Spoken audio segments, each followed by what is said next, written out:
Today I would like to speak to you about education in vegan farmed animal sanctuaries, a topic very close to my heart in light of my job in a special needs school, but also as a vegan, believing that animal sanctuaries are just about one of the best places to practice deep, meaningful education with long-lasting results.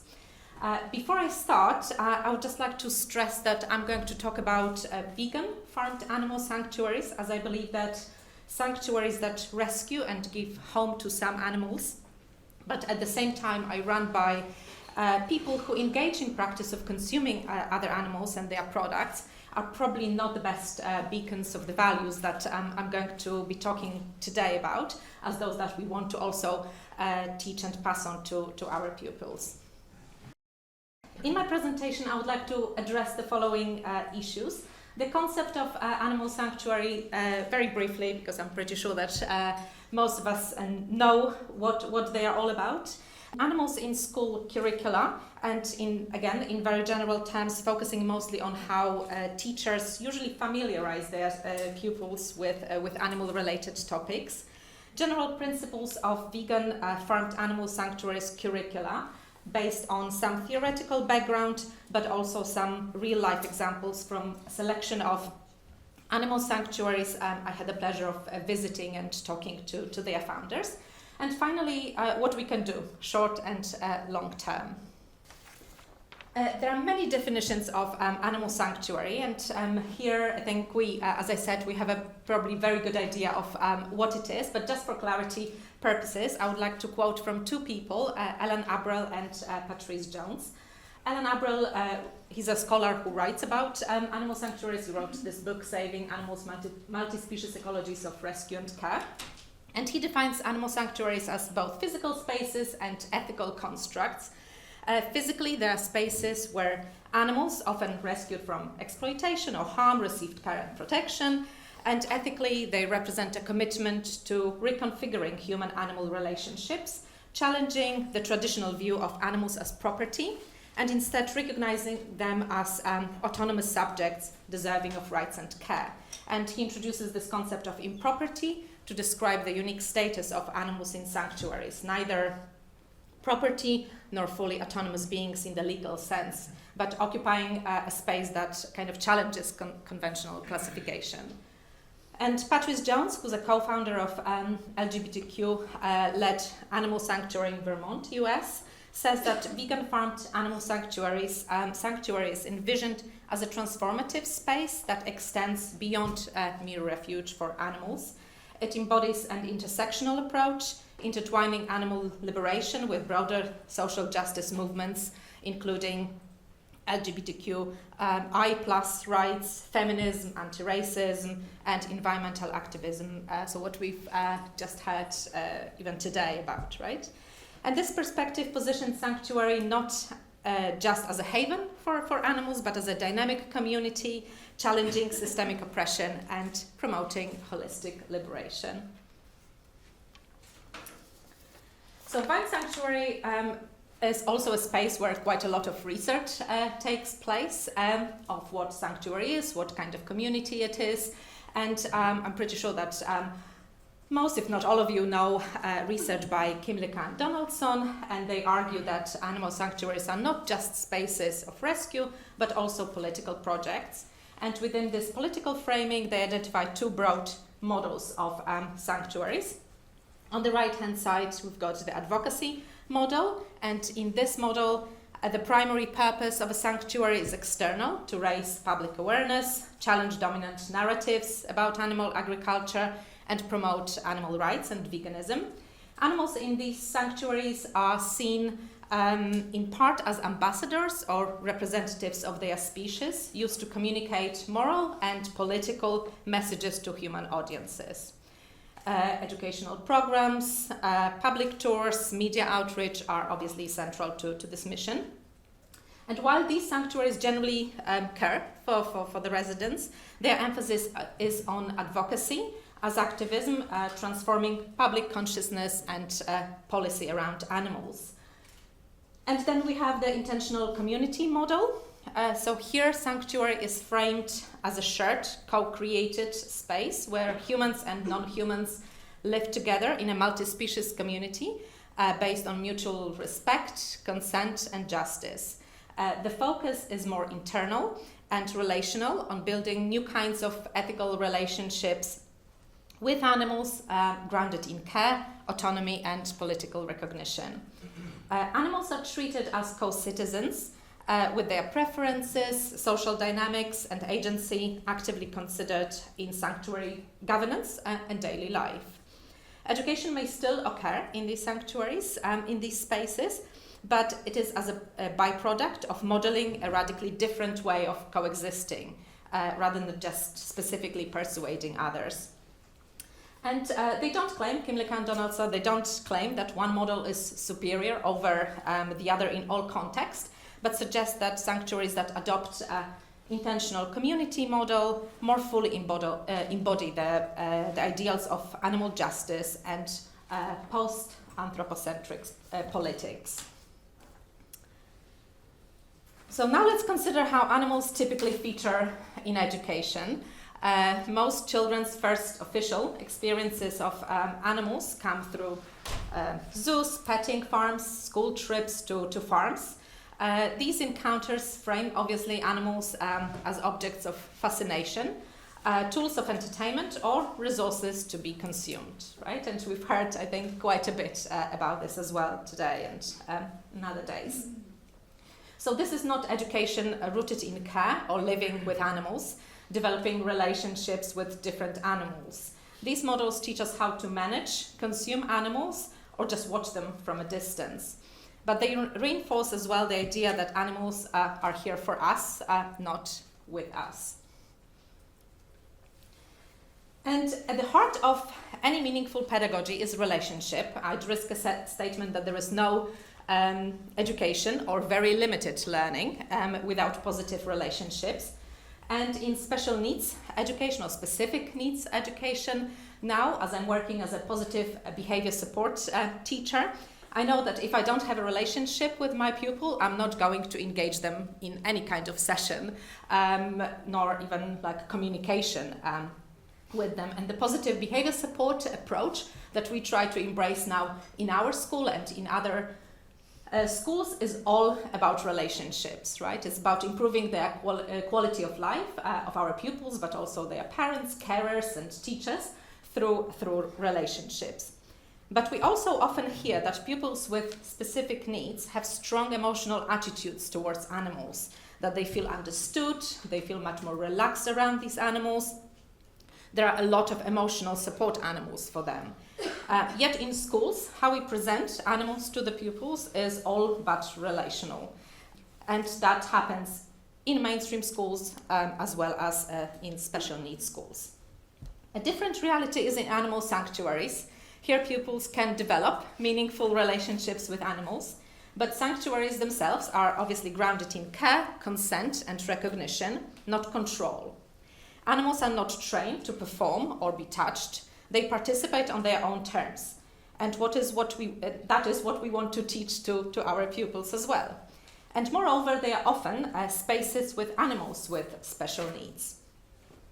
So a few years ago, I conducted some interviews with sanctuary founders in response to some people either asking, or I was reading about them, people with mental health challenges or with different conditions who said that they would like to spend more time with animals, or that they felt better when they were spending more time with animals. So during the interviews, the sanctuary founders said that yes, they would be, either they already are inclusive of these people, welcome them as volunteers, or they would be very open to welcome them. And most of them said that it is very obvious to them because the majority of animals that are usually in animal sanctuaries, they're animals with disabilities. And some of them have noticeable physical disabilities and long-term conditions affecting the animal's health, such as arthritis. Some develop age-related conditions, such as blindness.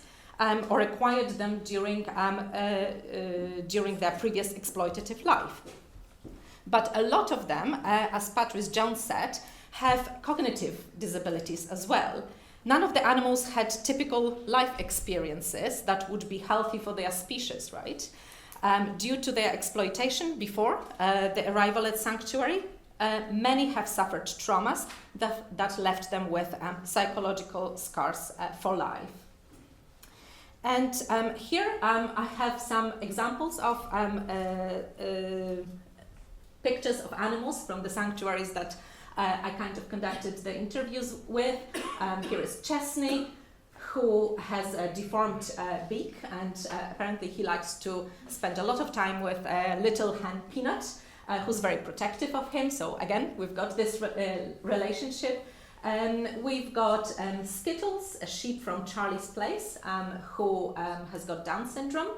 A Rose from Vine Sanctuary, who, when she arrived at the sanctuary, was very shy, but after a few months living there, she was actually the cow that would welcome other cows and kind of reassure them in their cow terms and welcome them to the community. And Mindy from Good Heart Sanctuary in the UK as well. I think all three are from the UK apart from Rose, who has got neurological condition.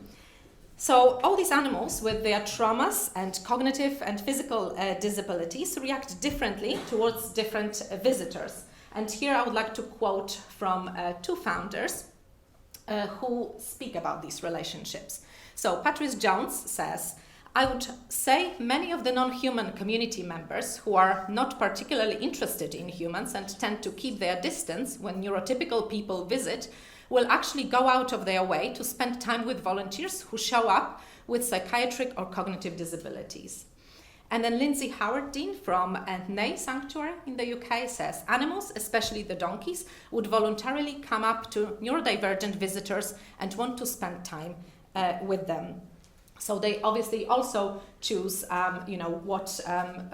who to maybe be a little bit closer and develop a relationship with. Vegan Animal Sanctuaries curriculum is one that is embedded in the theories of ethic of care, feminist ethic of care, focusing on relational and contextual aspects, ecofeminism and intersections of oppression experienced by women and other minority groups, ecoability, stressing the links between the oppression experienced by groups of people with disabilities and animals, and feminist disability ethic of care, acknowledging the fact that we are all really interdependent of one another. Within sanctuaries, animals and humans co-create spaces of care where interdependency is not a problem to solve, but a reality to be embraced. Education here becomes a practice of learning with and from vulnerability rather than overcoming it. And animal sanctuaries teach us not just about animals, but about how to be with animals in more just and compassionate ways. This is a form of critical education that dissolves kind of the binaries between teacher and learner, heart or human and animal. Now, with all this in mind, what can we do to make sure that such a vegan farmed animal sanctuary curriculum is built and developed and finally implemented into our education system? Is it possible at all? I am not sure, but I don't want to be a pessimist. For quite a few years at my school, I've been opposing visits to farms, zoos. They still happen, of course, but also I was given a green light to start sanctuary visits as part of education for some of our pupils who don't want to engage in a regular education in classrooms, and obviously those that show that they enjoy being closer to animals. But I want them to have more meaningful relationships with animals, to be allowed just to be, and in their own time, on their own terms, build a special, unique to them relationship with an animal that also would feel closer to that pupil. And Based on that, I tried to develop a bit of a convincing statement to my school. So I tried to do a bit of a leaflet that says about education in your local animal sanctuary. So what animal sanctuary is, what it is not, how education sessions can look like in an animal sanctuary, and benefits of education sessions in an animal sanctuary. So that would be on one side. And on the other side, when I was preparing for this talk, I thought that I would try to change it a little bit and leave the space for your local animal sanctuary, where you could write the name of the sanctuary that is nearby schools that you know, and maybe start leaving these leaflets in schools. So I've got quite a few leaflets, and obviously you can reach out to me and I can share the project. You could adapt it to your needs.